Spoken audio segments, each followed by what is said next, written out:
all ears and eyes, if I must add. We are very excited to have you with us this evening. And indeed, we have a zillion questions for you. We wish for you to take us through your life's journey and unfold the story behind your mesmerizing memoir, Stories I Must Tell, The Emotional Life of an Actor. Welcome, Kabir, to the Catholic Club book event. Thank you so much. Delighted to be here. I'm really happy to be speaking to the Catholic Club because I know you're all book lovers. I know you all care about books. You keep them, you treasure them, you discuss them. So delighted to be here. I would now like my dear friend Shanti to introduce the author. Thank you. Kabir Bedi, an international star and a man, like all men, with strengths and frailties.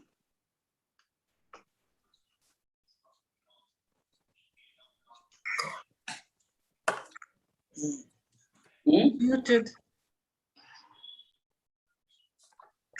Sorry, guys, that was I was on mute, so I'll start all over again. Yeah. So Kabir Bedi, an international star and a man like all men with strengths and frailties. As Kabir bears his soul, the stories come tumbling out. That first magical encounter with the Beatles as a student in Delhi, the sudden move to Bombay, away from home, friends, and college, his exciting years in advertising, his extremely successful career abroad, and his many painful setbacks. His relationships that changed the course of his life, of the scars they left, and the trauma of 3 divorces, and how he finally found fulfillment, and why his beliefs have changed. These are stories set in Hollywood and Europe, the joys of blazing new trails abroad and the dangers of them. He also tells the fascinating love story of his Indian father, a philosopher in Europe, and his British-born mother, the world's highest-ranked Buddhist nun, and most poignant of all, the battle to save his schizophrenic son. Stories I Must Tell is the unusually candid and compelling memoir of a man who holds nothing back in love or in storytelling. It is the story of a middle-class boy from Delhi whose career now spans the globe. Equally, it is the tale of how he survived the roller coaster journey of the making, unmaking, and remaking of him as a person. So welcome, Kabir. Thank you. Thank you. Thank you for that lovely introduction and setting the stage for this discussion. Thank you for that. Now we move on to Naomi. Good evening, everybody. Let me introduce the book now. As John Dryden says, happy the man and happy he alone, he who can call today his own, he who secure within can say, tomorrow thy worst, for I have lived today. Today's book, Story I Must Tell, is of such a man. The book portrays the eventful journey of a middle-class Delhi boy of Sikh Brit heritage. At every step, he redefined the time voyage of discovery. The book is written with honesty and openness that reaffirms the old saying, truth is stranger than fiction. Over to you, Vanita, to introduce our moderators today.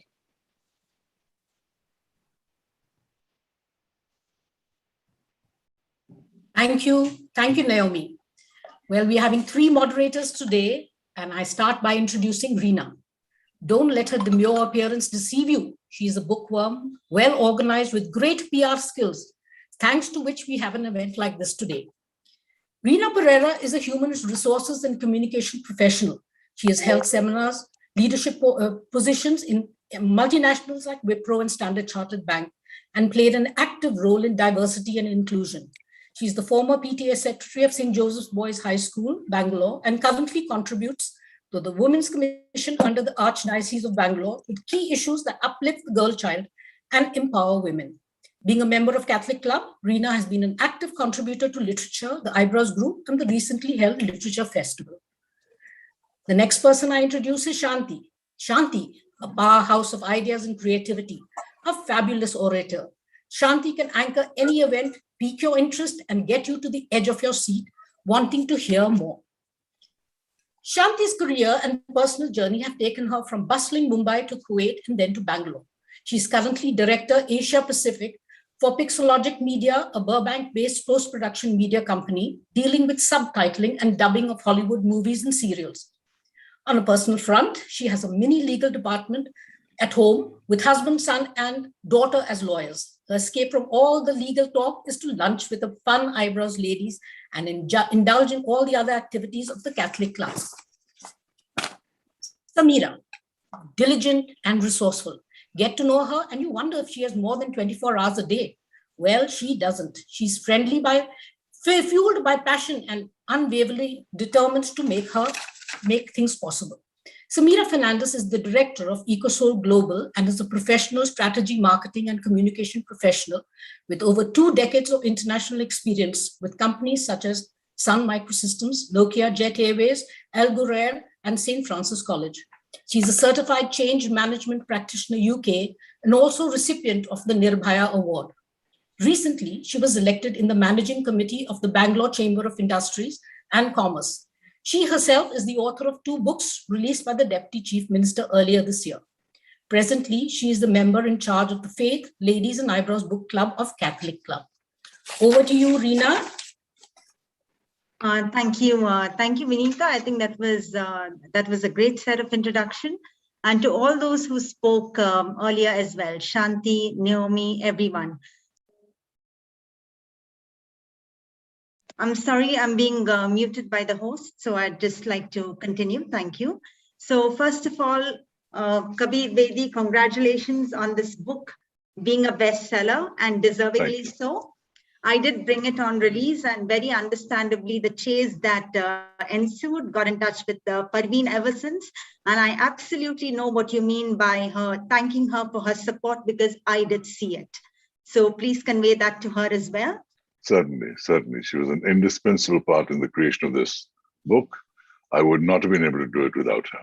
Yes, and we did tell you, and you spoke about Catholic Club being a haven for literature lovers. You do join us today in this noted list of authors that have come to Catholic Club, but it's not fully done, Kabir, till you visit our campus and meet our fans and meet your fans in person. I look forward to that greatly. I'm sure something or the other will bring me to Bangalore soon enough, and we'll all meet. So being a collector of autobiographies, right from Gandhi and even to the current set of autobiographies, yours was certainly a very different one. It was not chronological, it was not linear, not sequential. It took me on a completely emotional roller coaster ride. And right. That's what makes it very, very different. That was, in a sense, the intention, because as you can see from the subtitle of my book, The Emotional Life of an Actor, I decided to look at things through an emotional prism rather than just, I went here, I met this person, I did that, this happened, that followed, and then this drama took place. It wasn't that sort of thing at all. It's seen through the prism of the emotional journey of a person. And that's why I think it becomes so interesting to read, because you really, one of the questions that great filmmakers always ask is, why should the audience be interested in your protagonist? And if you put a star in the role, people are interested because you put the star. But what if in the same role you did not put somebody who was a star? Yeah. So if the audience feels for you, then they're with you. And if I tell it in emotional terms, they will feel my feelings and naturally feel for me. So that was, in a sense, the decision I made to tell it in those terms. So you can be part of my journey, be in the scenes that I describe, sense what I went through, feel the joy, the agony, the ecstasy of it all. And that is the purpose and the reason why I wrote the book in this particular way. So yes, thanks for that start. And let's just start with the way we know you best and then continue. So as an actor, the first Indian actor to break across continents, it's not like some YouTube video went viral. It was a lot of effort in those days, and it could not be better put in your book. Kabir, starting with India and then becoming a star in Italy and all that frenzy with Sandokan. But coming back to Hollywood and nobody even recognizing you and starting all over again. Tell our audiences about it. No, it was an incredibly surreal situation, because here I was already known in India. I was a rising star in India. And then events happened, which I described in my book. I won't get into that here, that took me to Italy and put me in an Italian series that became the most successful series ever, broke every television record, made me an instant star all over Europe. And then, again, for reasons I talk about in my book, I go to Hollywood. And Hollywood doesn't know what happened in Europe. They don't care. It's a very insular town. They don't even care about any other town in America. Maybe New York a little, but they're a completely insular society. So you have to literally start from the ground up in Hollywood, going to auditions, competing against other actors, and in a situation where Hollywood wasn't writing roles for South Asian actors. That was the harder part. So I had to diversify. I had to say, okay, think of me. I told my agent, I will do any role that plays the foreigner, because Americans, to Hollywood in those days, every foreigner was a foreigner. Therefore, I said, okay. So I became Prince Omar, Moroccan Prince, the Bold and Beautiful. I became a foreign tribesman with Michael Caine in Ashanti. It was only in the Bond film that I actually was cast correctly as a Punjabi, as an Indian. And being the first Indian in a Bond film was also a special thrill. But you know, it wasn't easy breaking through in Hollywood, because they didn't care what happened abroad. I talked about it. I got PR agents, etc. Didn't even get me a mention, an odd mention in the press, some Bachelor of the Month in Cosmo magazine, a few other little things. Nobody cared. So it was a huge battle in Hollywood, but it also gave me a lot of good things in return. Experiences, yeah. So let's, the best part of your book, and nobody would get that without buying your book, is your experience as a little boy, told through the eyes of your parents in chapter 4, which is Revolution to Religion. I could read it again and again. I've narrated it to my kids, bits and pieces. But your parents fought the struggle for independence, even your mother being a Britisher, one of the first marriages, the way you've documented the proposal, the use of letters. And what is so special, Kabir, is that you have documented your struggle and their struggle through your eyes. And after you, I don't think we will ever have another person. We are born in free India. And I don't think we'll ever have that experience again. So take us through it, in short. I was very blessed to have such remarkable parents, and they would be remarkable people even if they were not my parents, because they just were such idealists who met and married in Oxford, came back to India, didn't take the best jobs, chose to fight for India's freedom. And how my mother becomes a Gandhian Satyagrahi, my father a fiery communist, and the things they sacrificed. They even lost a child. My elder brother, who was right elder to me, died in a diarrhea epidemic, and they always blamed themselves for not being able to give enough time to him, which probably was unfair, because a lot of children died in that epidemic. But they lost a child. They lived in huts, literally huts, kacha huts. The name was the hut. The name of the house. The huts, and these huts were a symbol of their lack of money, but also solidarity with India's poor. And it was the kind of adda where all these leftists and communists would gather and be watched by the police and harassed by the police. And a lot of these people became very famous politicians later.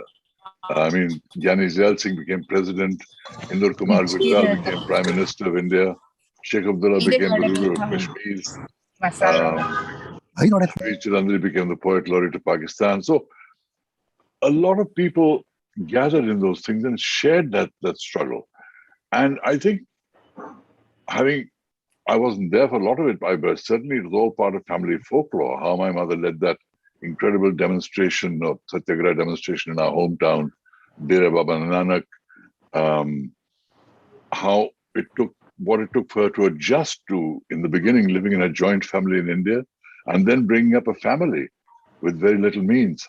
So I was able to narrate that because also I had the advantage of 3 books written on my mother, which filled in a few details that I didn't know, as well as a lot of detail on the years in Kashmir when my mother was helping the Kashmir refugees before she started helping the Tibetan refugees. Tibetan, yeah. So all those things, I benefited from the fact of other books being there, but so much was there in our family records anyway. I was the source of most of the material that. But it takes something to put it all together, and not just to put it all together. Saw through the book that you were a special, you were a parent. You never left the parenting part of you with your children or even your grandchildren with your shoots or anything else. So I read through the entire parenting bit through it. But what really struck and what was sad was the Saving My Son chapter. Yeah. A son who's a geek who possibly thought of even artificial intelligence at that point of time, being diagnosed with schizophrenia, and that was not even something to reckon with in those times. How is it, Kabir, as a caregiver, and how different is it now? Can I ask people to switch off their microphones because there's a sort of feedback coming? I mean, other than Reena, people should be switching off their microphones because a lot of feedback is coming. Thank you. So it was unbelievably tragic for any father to be faced with a situation like that. And for me to have a son who I absolutely adored and was brilliant, qualified to join Carnegie Mellon, which is the mecca of infotech, on the edge of the information age, and graduated from there, and then be struck down by this.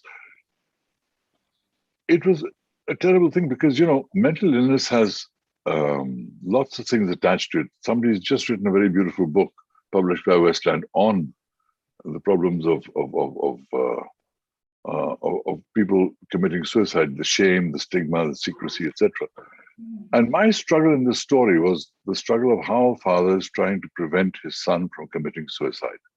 And that is one of the hardest journeys because the son that you know and love has changed in some fundamental way. And yet you still love him because he's your son, because he still feels, he still thinks, but he has these times of complete irrationality. And I want to say one thing. Today, the treatments and management of schizophrenia is much better. So I don't want people to lose hope by reading my story of the battles that I had to save my son. It's much better today. But in those days, it was a very difficult thing for me to go through.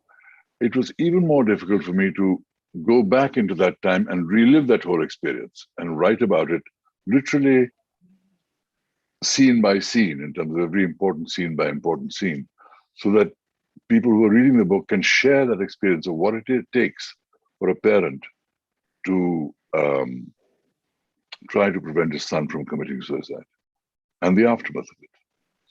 And I liked how you summed it up with a beautiful quote that I would like the people who tuned in to hear.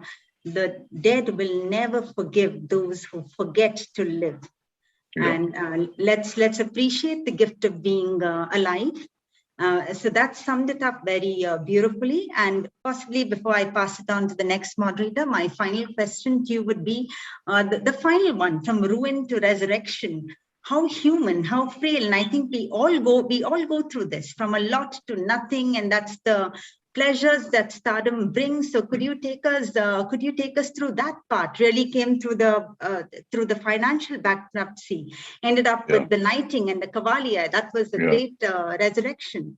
See, my story is about being human, about the wonder, the joy, the ecstasy, the heartbreak, the tragedies, all the things that happens and makes us human. If it was just a catalogue of achievements that I did this and I won this award and I went to this famous person, did this fabulous film, your eyes glaze over after a time. I'm a storyteller. I like to tell stories. Every chapter of mine is told as a story. And in fact, you can read my book in any order except for the last chapter. But since you're talking about the last chapter, it was a chapter where, after the incredible success I had, and the incredible series I did in America, there came a time when certain financial investments I made went terribly wrong, and I actually didn't fail. I filed for bankruptcy. And what it feels like for a celebrity to file for bankruptcy is probably worse than many people filing for bankruptcy, because people expect a certain lifestyle of you. There are people dependent on you. There are alimonies to be paid. There are debts to be paid. There are all kinds of things. So it's very, very painful. But how do you rise from that?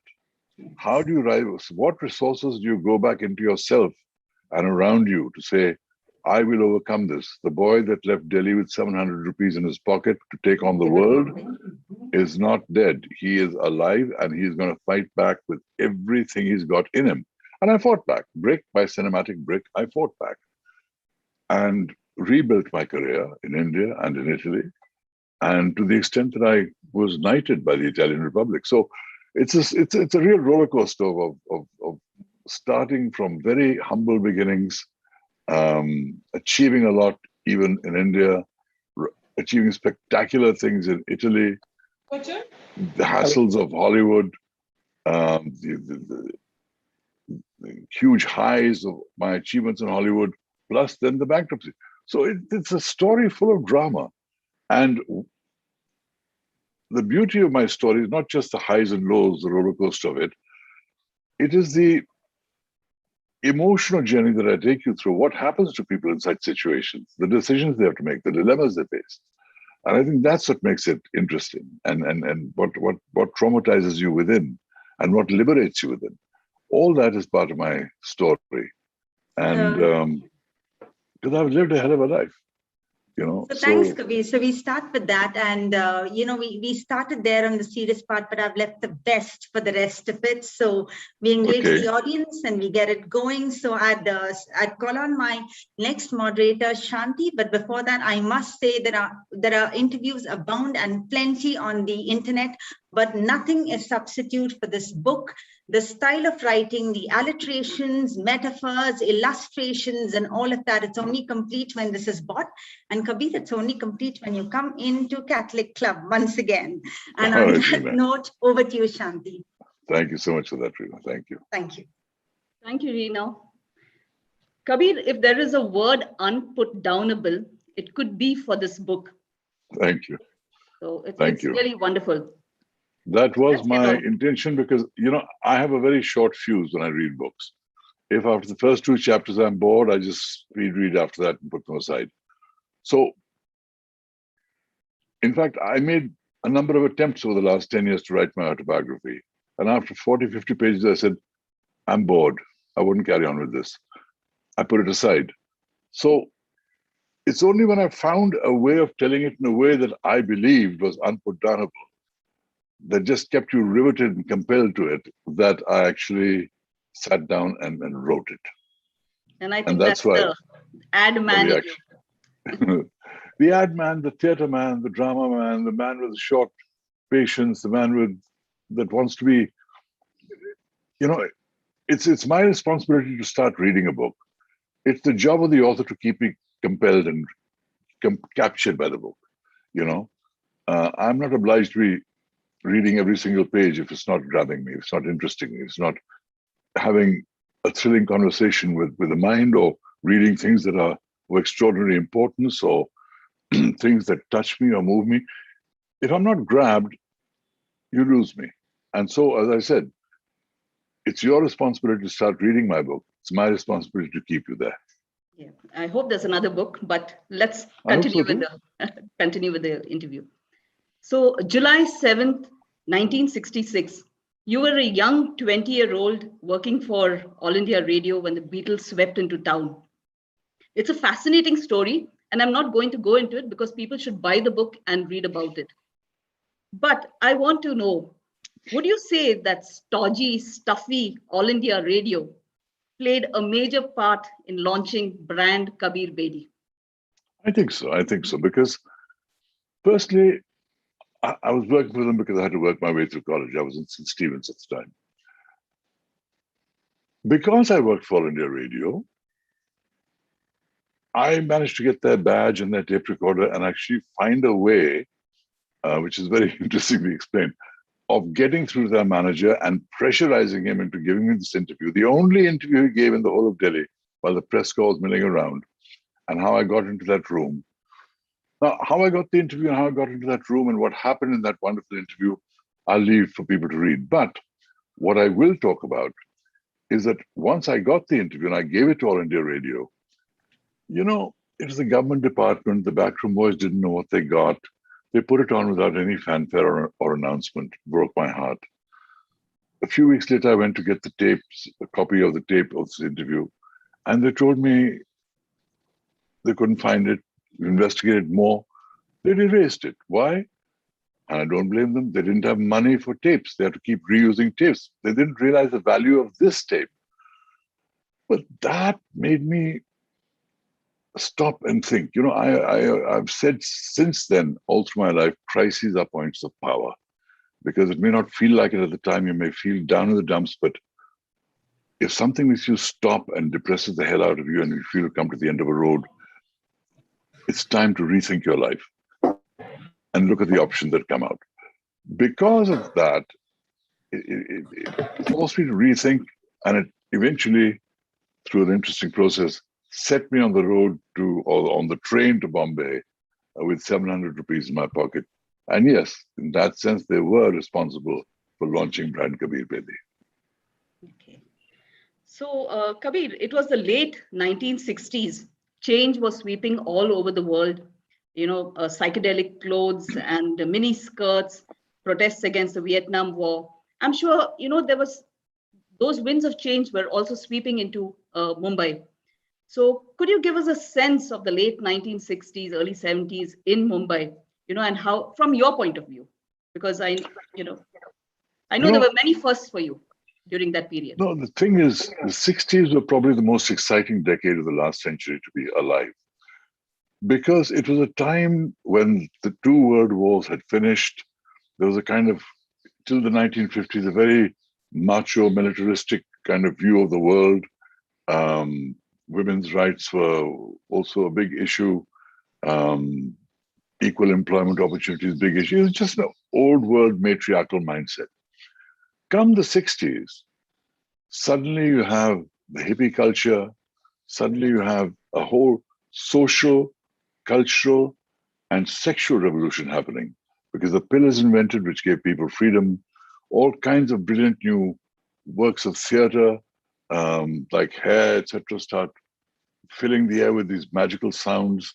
It's the age of the Beatles, the Rolling Stones, Simon and Garfunkel, the Pink Floyd, all these Matt Joan Baez, all these wonderful singers that are giving a whole new breath of fresh air in a very staid kind of scene, completely different to the great classics like Bing Crosby and Frank Sinatra and even Elvis. This was a whole different style of music. Fashion was changing. Psychedelic clothes were in. And the mood was change society. And this change affected us even in Bombay. We wanted to be the forerunners of that change in Bombay. And we were the original bohemians of Bollywood. And the Juhu gang that we were part of, which we called ourselves, was quite famous for its freewheeling attitude and freewheeling lifestyle. That's all part of my life, part of my journey. Yes. And I noticed you called it Bombay and not Mumbai. So you belong to the old school. Well, that's the city that I came to. It's Exactly. called Mumbai today, with due respect, of course. But the city I came to was Bombay. And I do love the word Bombay. So Kabir, you have lived a fearless life, you know, all guns blazing, and you have taken calculated risks. In 1974, the Italians swept into Bombay, and they were searching for someone tall, dark, and handsome. And you took a risk, going forward, I think, with your own money, going for the interview. So, and Yes. that launched your international career, playing the iconic Sandakan. So, is there any advice to all the people here, getting out of those mental boxes and taking risks? Let me just say one thing. Fortune favors the brave. You can win a battle, but you got to be in it to win it. So, when I left Delhi, I was leaving the certainty of at least some kind of guaranteed income with All India Radio and television and other income that I was getting on the side by a little writing and tourist guiding. But I took the chance that this world is not for me. It has to be something else. So I took the chance and I went. Then fortune favored me. I managed to get a great introduction, get into advertising, had a wonderful career in advertising. For 5 years, I was the film chief of Lintas and of Ogilvy and Mather, two big multinationals. Then again, I took a risk. Leaving the security of this wonderful advertising job that I was doing so well at, I joined the film industry. All my contemporaries in advertising, from Alec Padamsee to Alec Padamsee and just know my bosses, they all rose to the heads of agencies at Ogilvy. Ranjan Kapoor, who was my colleague, became the head of the agency. Lots of great. Frank Samoys opened his own agency. I left that security and took the risk of joining Bollywood because somewhere it was taking me in the direction that I wanted. And it came through theater, etc., which is also part of some very interesting happenings that happened along the way. But coming to the Italians, I'd come to a point in Bollywood where I realized that I faced a dilemma. That if I wanted to be a hero, a star in Bollywood, I would have to do song and dance numbers. And I didn't like doing song and dance numbers. I fancied myself as a more serious actor. So I knew that if I wanted a serious career as an actor, I would have to look abroad. So when the Italians came into town and offered to audition me at my own cost, fly to Rome, again, I took the risk. I said, take it. It could open other doors. And I took that risk and I paid for myself. I didn't stand on, initially, of course, I'm an established actor, how dare they? I didn't go with that. Keep your eye on the ball, recognize opportunity, go where the tide takes you. And that's where I went. And that led to unbelievable stardom. The kind of stardom that, perhaps I've seen it in India. The closest thing would be the Rajesh Khanna phenomenon when it happened. I don't know who's old enough to remember that, but it was like the Beatles. In Italy, whenever I went out, the streets were jammed with fans. Whenever my program was showing, the streets were empty. Wow. Every television station, newspaper, magazine, radio station. And I'd gone there with Parveen, and that was part of the drama of that story. It was an extraordinary experience to be going through. And it all came because I took the risks. As I said, fortune favors the brave. So if you don't take the risk, you won't win the battle because you're not in it. So that's a good lesson for our viewers. Sure. They say the way to a man's heart is through his stomach, but your first love, it was through your bladder. Okay. So, but I won't go into that. Let our readers read the book and find out. I don't mind sharing that. But I met my first wife because I was dying to pee and I entered an office to get the key of the loo and she was sitting there with this executive and that's how I met her. That's not something I want to conceal. That's a fun factoid. Yeah, okay. And I hear that you make a great breakfast. I do. You love your fried eggs. You love your buttered toast with marmalade. I do. If you have 2 cups of tea, who would you want to share it with? Either any person, past or present. Well, I'd like to share it with the woman I love. In this case, my wife. Very good. But who would I like to share it with? If it wasn't any person in a historical sense, well, presently I'd love to have a cup of tea with Barack Obama because I greatly admire what he did coming up from the South, the wrong side of Chicago and becoming president of the United States as a black candidate was an extraordinary achievement for our times. And I really admire Barack Obama. So if I could share a cup of tea with anyone today, I'd say Barack Obama. Wow. Yeah, good choice. So in 1977, you moved to Hollywood. You became an international star. You know, you starred in many wonderful movies. Can you tell us any role which was close to your heart? Just one, and then we will move on. Well, I mean, I think the role of Sandokan, which is what made me a star in Europe, has to be closest to my heart because it affected so many people. Overnight, I was a European star, and this is like a foreign actor coming to India, doing a television series that becomes the rage, and doesn't know who Salman Khan is, who Amir Khan is, who Hrithik Roshan is, who Akshay Kumar is. I didn't know the industry. I didn't know the who's who of Italy, and I'm a star in the country. It was surreal.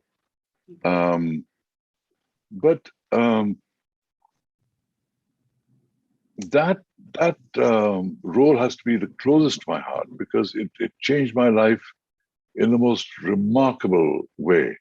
The other role I certainly remember with great affection is the role of Shah Jahan, which I played both on the screen and on the stage. On the screen in India in Akbar Khan's film, and on the stage in Canada in a play written by Canada's award-winning playwright John Murrell for the Luminato Theatre Festival in Toronto. Two roles very close to my heart, but a lot of other fun roles along the way.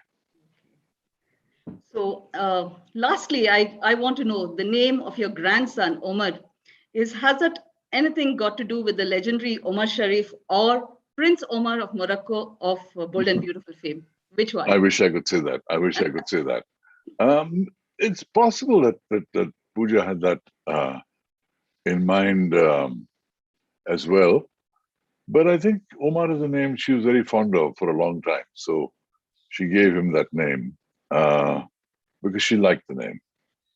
Not because I played Prince Omar or because I've done 3 films with Omar Sharif. Although, who knows, that could have been a factor. It could have been, okay.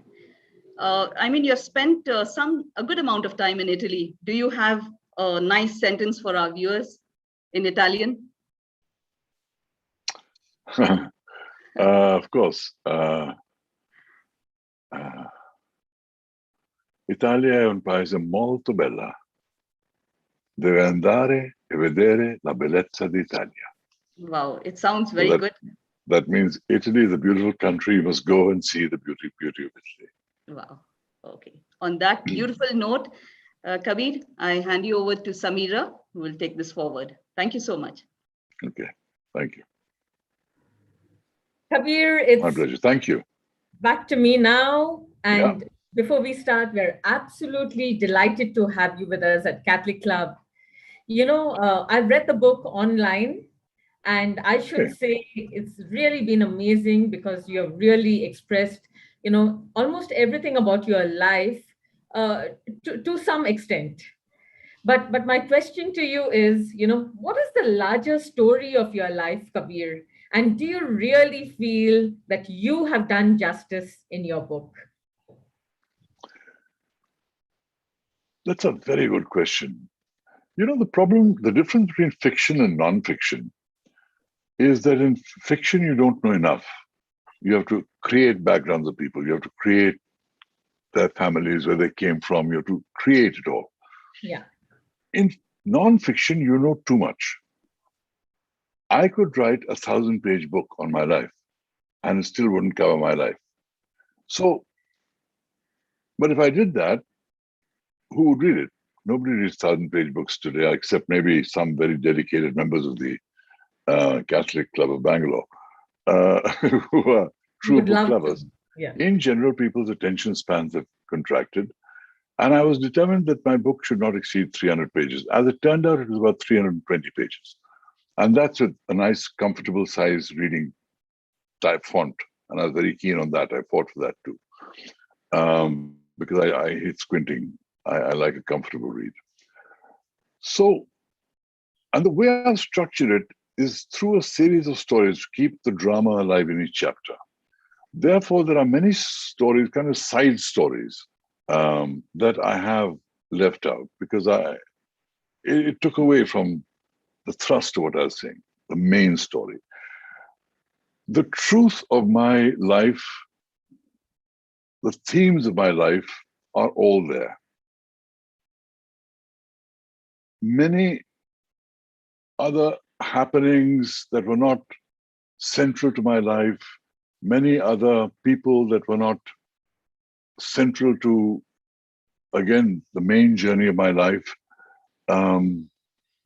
many other happenings that didn't necessarily strengthen the narrative, I had to leave out. So it's not a complete telling of my life, but it is telling the truth of my story. And that's what I aimed for. And I wanted to do it in a way whereby people had it in a readable size, in a readable font, and told in a way that was highly entertaining and evocative. Beautiful. And Kabir, it always amazes me because you're a mega star. People know you not just in India, but around the world. And I happen to see a few videos of yours. And don't get me wrong, but I've seen women actually screaming and saying, "Will you marry me?" And, so you are such a sensation, Kabir. But I just want to also understand from you, what are some of the pressures of stardom that maybe we as lay people are not aware of? Couple of pressures. Firstly, you are continuously under the media gaze and the gaze of people. You do lose a certain amount of privacy. You can't just walk out and stroll on the beach and enjoy the sunset. Even these days, too, people coming and asking for selfies and all that. So you lose some of that. But what happens with stardom is that suddenly everybody's interested in you. So the demands on your time become extremely fierce from every angle. If you're a big star, forget about being a big star, if you're a star, liked and known, you could be a middle range star. Every television station, every radio station, every magazine, everybody's wanting content. Today, the digital world, there's tons of stuff on the digital world that they have to fill channels full. They all want content. And who are the easiest people to get for content? Stars, because everybody knows them, people are interested in their lives, and the pressure of that becomes enormous. And if you have an international career like I do, then that demand comes from various countries. I'm not a superstar in India. I'm known, I'm respected, I've had a body of work, and still I get a lot of pressure in terms of demands for my time in India. Same thing in Italy, less so in America now, but then there's all the expatriate groups that want you, then there's all the functions that want you, then there's all the voiceover people that want you, then there's commercial endorsements that want you. So you lose a lot of free time. Yeah. But on the balance, the benefits of stardom are so great, and that's what you work for, that you can't complain about those things. They just come with the territory, and you accept it, and you say, yes, there are downsides, but the upside is so much more that I thank and celebrate the downside for putting me in this position.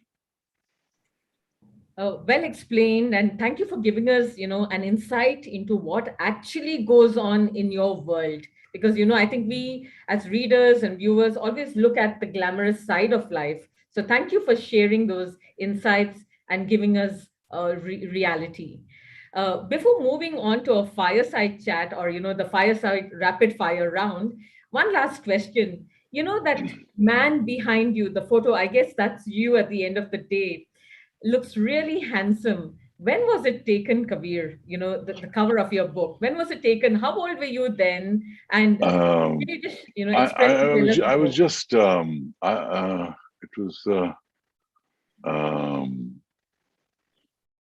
I was 31 when it was taken, and I I'd just finished Sandokan, and I'd moved to London. I was living in this beautiful home in London.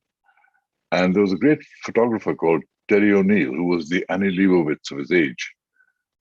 Like today, Annie Leibovitz photographs all the big stars, all the big names for Vanity Fair and everybody else. That was Terry O'Neill in those days. And I got him to photograph me. And he took this picture. And it's really been very special to me ever since. It is. And I've always kept it in my records. And when it was time to do the book, my wife said, I was thinking of a more contemporary picture, you know. She said, no, that's the best picture ever taken of you. Put it on the cover. So I have to thank her for suggesting it. And I have to thank my editor and publisher, Karthika, for agreeing to put it on the cover. So that's a very special picture. And it's a very special time in my life, just after the success of Sandokan, when I was, you know, I had money, I had fame, I had choices, and just before I left for Hollywood. So a very special moment in my life. That's an amazing photo, I must add. So excellent Thank you. choice. It really is very attractive, and it gets us to grab our copy. I hope so. It will. We're just quickly moving on to the fireside. It's a rapid fire round. So these are like Wait a minute. short... Hold on 1 second. There's a big difference between fireside chat, which means sitting back and relaxing and having a fireside chat, and rapid fire, which means you got to be on your toes, quick and clever. That's the catch. Okay. So when you're with us at Catholic Club, we're not going to let you go so easily. All right, go for it. So Kabir, before we start, tell us what has been your most enjoyable movie till date? It has to be Sandokan. It has to be Sandokan because it did so much for me, and I enjoyed doing it so much. I was so well prepared for it physically. I trained for it. I was almost in a meditative state when I did that. And I mean that even in my action scenes, it was like a meditation for me. I was doing something that was almost in a trance. And that has to be a very profound experience for any actor. And I think the role that I played of Shah Jahan on stage was also magical because it was done with this wonderful production by Sampradaya in Toronto, and all done with sets changing with lasers and everything else. I was on stage almost continuously for 90 minutes with Lisa Ray, who played my daughter. And everything around me changed. Dancers came and went. Historical narratives took place. Soliloquies took place. Drama took place. Non-stop for 90 minutes. Has to be a real high for an actor. I can only imagine. Kabir, I hate to ask you this. Tell us your embarrassing moment, just very quickly. You know, embarrassing moments happen like you're supposed to take a club and break down a door, and then the club breaks instead of the door. You know, those kinds of things. But let me tell you my most frightening moment. Yeah. I was shooting a film called The Black Pirate in the Caribbean. And this was a European pirate that I was playing. And the shot called for me to jump off the side of the ship, carrying the leading lady in my arms. And they said, right, you jump in, we'll pull you up. So I jumped in this black pirate uniform with boots coming up to my thighs, off the ship, into the sea with the heroine. We went under the water. She started rising. I kept sinking. And I'm wondering what's happening. And my boots are filling with water. Oh, my. And there's no way you can take your boots off underwater. Yeah. And they're long boots, right? How are you going to take them off underwater with no air in your lungs? So I knew if I had to live, my arms were like, I had to work my arms like windmills. And I had very strong arms, like windmills, to just break surface somehow, come to the surface, and then it threw me the rope. And then they tell me, the cameraman didn't quite capture the shot. Would you mind doing it again once more? No. Oh my God. So I said, okay, here's the deal. I'll do the shot, but I won't wear the boots because I will not rise to the top if I wear the boots again. So that's what I did. They shot the second time without showing my boots. And I did the shot again. So that was my most frightening moment. That's a nice one. Okay, since we are on short of time, I'm just going to ask you, Tell me, what has been the most romantic place that you have visited till date? What was that moment like? I think Rome has to be the most romantic city because the historical center of Rome is so beautiful. And I was a student of history at St. Stephen's College, so I knew the history of so many of these places, and I learned the history of so many other places in Rome. Everything from the majestic Colosseum to the Pantheon to the to the wonderful forts they have in Italy, to the wonderful architecture along the rivers, to the beautiful little churches and the cathedrals. It's a magical and beautiful city. That's what I proposed to my wife, Parveen Dosanjh, kneeling on the steps of the Spanish steps, wow, famous Spanish steps of Rome. And she accepted, but she didn't say when. And it took me 10 years to get her to marry me, but that's another story. Rome has to be the most romantic city in the world. Yeah, I have fond memories of the Spanish steps too. I think they were featured in The Sound of Music. So I think that's a beautiful taste that you have, I must add. Thank you. Great, great. And you are an eternal optimist. I am. What is the one thing that keeps you driven? One thing that keeps you driven, yeah. Firstly, I hate negativity. I don't like negative thoughts getting me down. I don't like negative people getting me down. For me, it's very important to have a positive frame of mind, because from positivity comes creativity. Creativity also comes from grief, from pain, from experience, but not from negativity. So positivity is what renews me whenever the chips are down. Positivity is what drives me when things are going well. Positivity is like petrol to me. It gives me the energy to do whatever I want to do. Yeah. And negativity is the reverse. So I try and avoid negative situations and negative people. But positivity is most important. Even my book, written at this age, which is only 50 years old, it says, yeah, the best is yet to come, for I'm an eternal optimist. And on that I still believe the best is yet to come. Yes. And on that note, I'm very keen to ask you, what is the legacy that you would like to leave behind? What would you like to be remembered for? I would like to be remembered for the fact that I touched so many people's lives by the roles that I did. In some way, those roles affected them. You know, even today, I meet Italians that come to India and say, we developed an interest in the Orient because we saw US Sandokan and we were fascinated by India and the whole Orient. Till today, I meet people that give me all kinds of wonderful stories of how I affected their lives. And touching people and affecting their lives is how I'd like to be remembered, as somebody who touched people's hearts. Beautiful, beautiful. And on that note, Kabir, I'm not going to let you go so easily. I would like to request you to do something for us. I hope you're open to that. Tell me. Okay, so you've been featured and acted in so many movies your whole life. Would you please reenact a small scene for us, or a short dialogue, whatever is comfortable? I would love to do that for you. I'd love to do that for you. But truthfully, I tell you, yeah, the minute I finish my role, I forget my lines. I don't know what it is. I just don't retain the lines. But if I remembered my lines, the scene I would have done for you was where Shah Jahan is standing on the stage and he talks to his daughter, Jahanara, who's imprisoned by him. Both are imprisoned by Aurangzeb, who usurped him and overthrew him. And he's put in the Red Fort where he can see the Taj Mahal, but is not allowed to go there. And where he describes to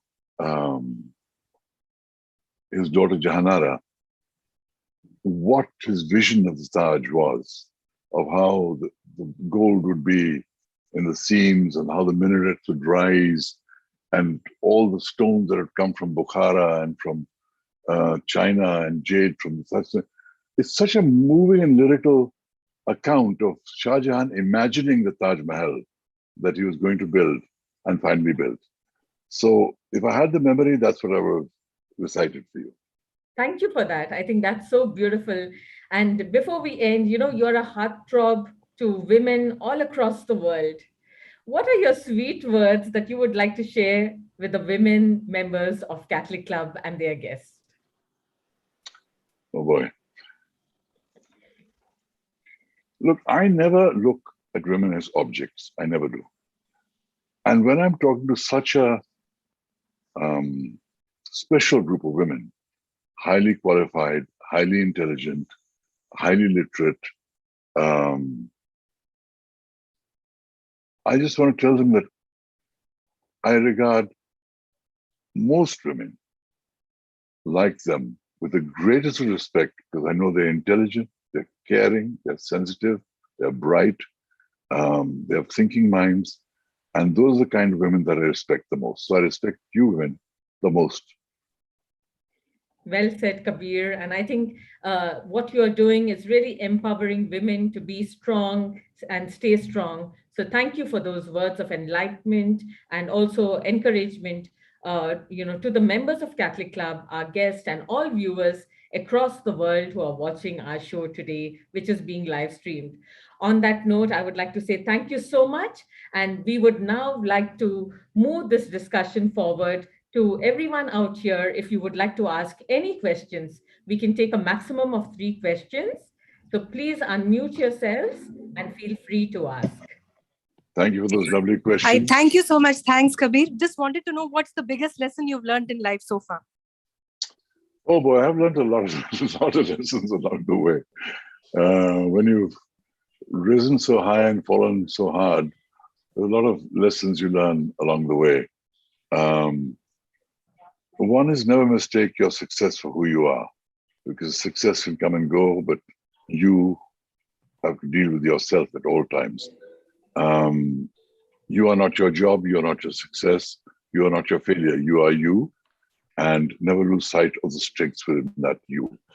Secondly, be very careful about who you fall in love with and for what reasons. Thirdly, don't give your trust to people easily. Let people earn your trust. Fourthly, be more careful with your money, because it's not a video game, it's real life. And if you have earned it with great hard work, treat it with respect and care. But lastly, never lose touch with your creative self and never lose touch with your spiritual self, because both are essential to your growth and evolution as a human being. Thank you so much. That was very profound. Thanks. Good evening, Mr. Bedi. Kabir, I have a question in the chat. Can you compare your theater and your film life? I used to love seeing you in Bombay in the early 70s on theater. Yes, I did Tughlaq, which is Girish Karnad's first play. And that play actually catapulted me into the film industry, because it became Bombay's biggest and longest running theater hit. See, the stage is something which is the actor's country. There's nothing that compares the satisfaction that an actor gets from the stage in the same way as a film. Because on the stage, you have an uninterrupted performance. Nobody's stopping you every 5 minutes saying, retake, go back, do this, look at the light. Catch. Once the rehearsals are over, it's you and the audience, and you feel the pulse beat of the audience. You know it when you hit them where it matters. Do you have a fitness routine, Mr. Kabir, that you follow at the age you are in right now? Because you look extremely fit. Is there something that you do, like a morning ritual that keeps you healthy and fit? My name is Elias. I don't particularly like exercise, but after a certain age, you have to do it. There was a time I used to work out a lot. Then I sort of slacked off a bit. I just do the basics to keep fit, and throw in a bit of meditation, a bit of walking, bit of weight training, just very little as I can do. But I do have a mixture of some spices that I eat, which include, and I have a great belief in the curative and regenerative power of turmeric and its essential ingredient, curcumin. And I do take that with dalchini and honey and things like that. But I do believe a lot in curcumin. So if you want to look for a spice that I believe is very life-giving, I think curcumin is it. And then I also like my fried eggs. I like my eggs. I think they're also very important stem cells, I call them. Stigma exists in a really big way now. How do you normalize mental health now? You can't normalize mental health, but what you can do is to try and remove the stigma and secrecy that's involved with it. Just share the thought with people that mental illness, there's physical illness and there's mental illness. There are treatments for physical illness, there are treatments for mental illness. And in certain cases of mental illness, even if they aren't curable in certain cases, they're manageable, and much more so today than before. So I think the stigma should be removed. Also, I think what's important is to remember that the person who is suffering, who is afflicted by this mental problem, suffers, but the caregivers suffer as much, and the caregivers give even more because they're constantly adjusting for someone that they love. So the role of the caregiver should be seen with great compassion and great sympathy, because they're the ones that have to give the most and endure the most. And this was, like I said, what do I tell the press when my son is down with schizophrenia? How do I announce that? All those things I've discussed in my book, but the essential thing is don't be ashamed about it. Don't be ashamed about it. Don't try and hide it because it serves nobody. Deal with it in a way whereby it's dealt with the dignity it deserves. That's an ailment like any other. And that's the best way to deal with this. Over to Samira for the vote of thanks. Before the vote of thanks, if I could ask one last question, please. Of course. Is there any way we could get a signed copy of your book? I think many people here would love to have that. Well, if you can send it to me, in a case, I'll sign it and send it back to you. I'm sure Shweta at Westland will work something out on that. But I'm very happy to sign. Or the next time I come to Reena here once again. I think most of your books already have a pre-printed signature. If I could put my video on, I would show you right now. I'm unable to do so. But to answer you, Carolyn, most of Mr. Kabir Bedi's books already have the signature on it. And you'll have it once again. I'd be happy to personalize it as well, given the occasion. It'll give it a different touch altogether. Yeah. Thank you. On that note, I would also like to add that Westland publishers are also sending us a few books, directly to Catholic Club as a symbol of their appreciation to us, and also of a beautiful relationship that we have with our author today, Mr. Kabir Bedi. So look forward to having these books at the Catholic Club Library so that all of you can access them while you order your copies in the meanwhile. Yeah. Kabir, I just like to say, Mr. Bedi, I just wanted to congratulate you, and I've been waiting a long time to get a word in. I just wanted to say that I'm coming from the generation who actually watched Sandokan. So okay. This is just thanks, and I think you're the hallmark or the epitome of the old world charm. I don't mean old as in age, but the magic and the mythical and all the phantasm of the old age, I think you Thank are an epitome of that, and you bring a wonderful charm into everything. And I mean, that Sandokan series just lives in our mind forever. And I've also put on the chat that I love the title of your book, the word must, and I put it in the group chat that it conveys a kind of urgency that there's something just spilling out of, of you, and you have to get it out. And that conveys passion. And I think that that passion is very, your vulnerability, your fearlessness in speaking out is very enduring. God bless, sir. God bless. Thank you so much. It's so wonderful to hear that you saw Sandokan, because like Doordarshan and the Beatles, when I finally gave Sandokan like All India Radio and the Beatles, when I finally gave Sandokan to Doordarshan for free, again, they showed it without any fanfare. So a lot of people didn't catch it.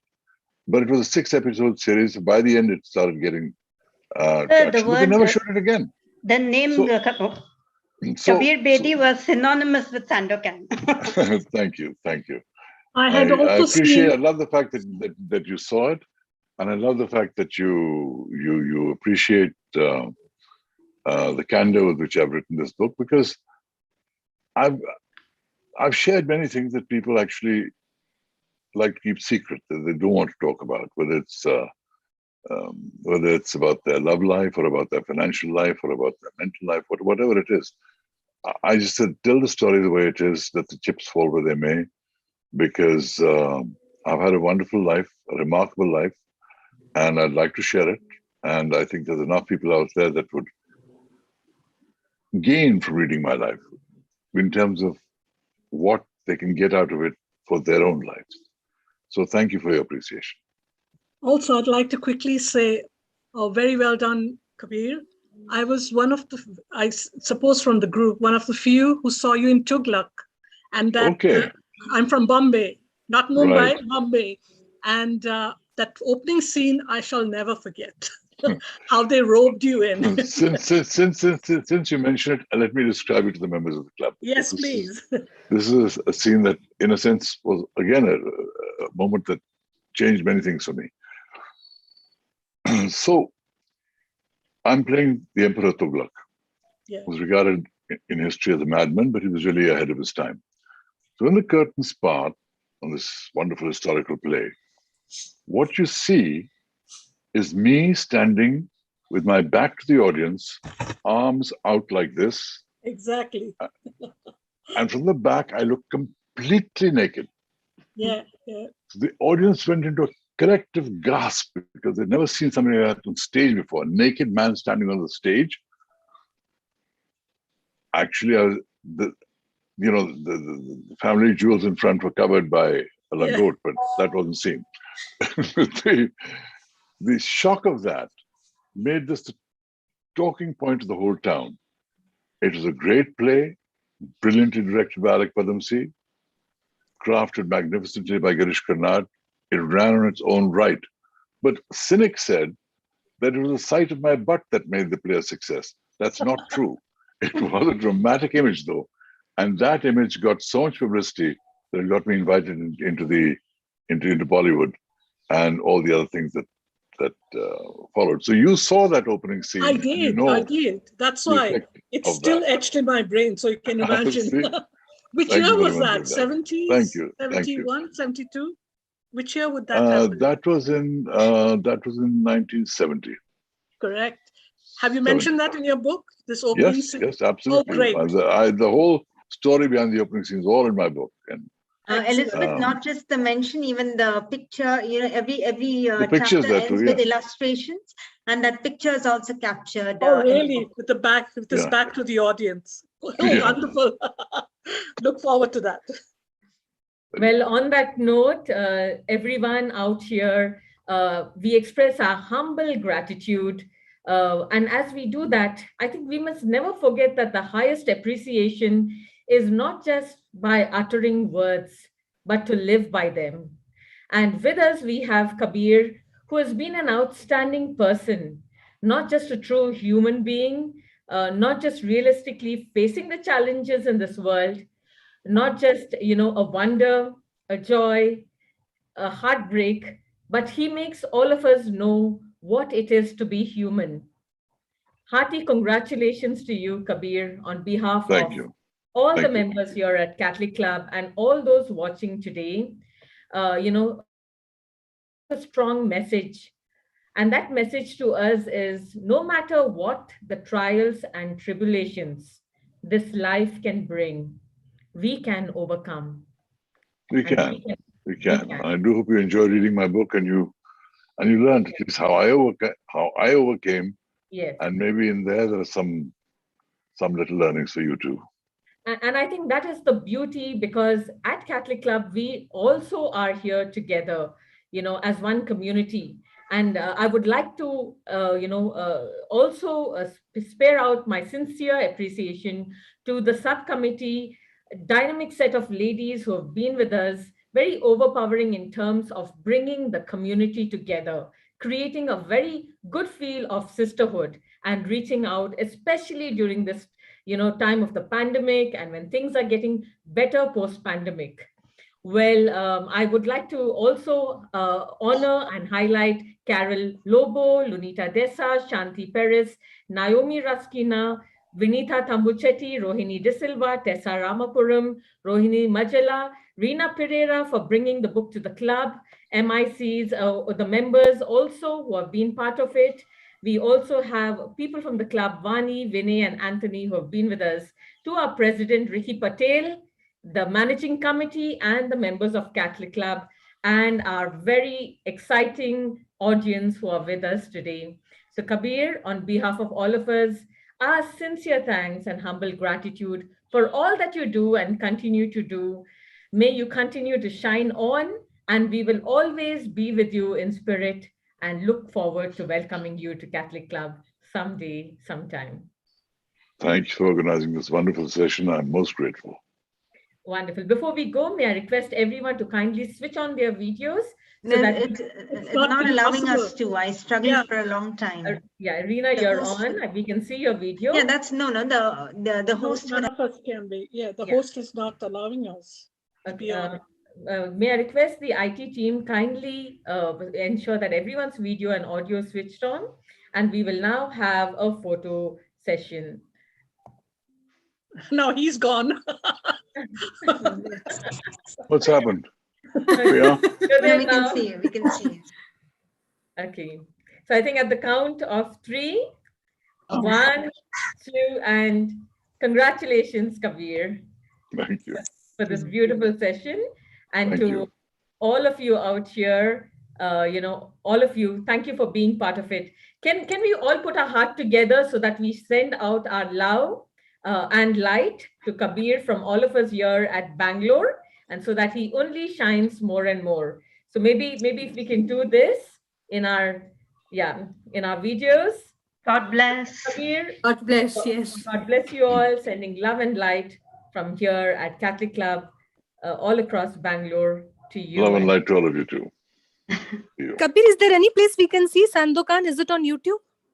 Yes. The version of Sandokan on YouTube. Yes, there are. Okay, I'll look for it because really looking forward. It's Thank awesome. you so much. And it's being remade now with Make sure you see somebody it in order. Make sure you see it in order. There's all kinds of versions floating around, but do see it. Okay, I'll have to look for it. Maybe on But read the Netflix, book if you could get it out on Netflix somehow, that would be great. That's one of the efforts. Looking at that too. Fabulous. Thank you, Kabir. Thank you so much. For the wonderful Thank you. All the best. Thank you so much. Thank you. Appreciate it. Take care. Thank you. Thank you. Bye. Thank you. Bye. Bye. Bye. Thank you. Bye. God bless. Thank you.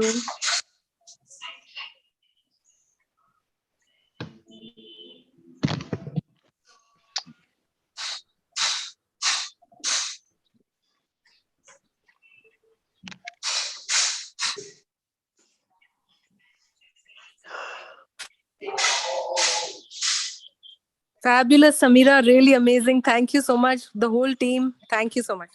Yes, thank you, To all Rina, of us who have been for part of inviting. Thank you. Oh yeah, Elizabeth. Yeah, you came from there. Thanks. I'm glad you asked that question too. Excellent. Must say thank you. It's been a lovely evening. Thank you. Thank All you. the best. Thank you for being with us. Thank you. And all the best for more. Thank you. Thank you.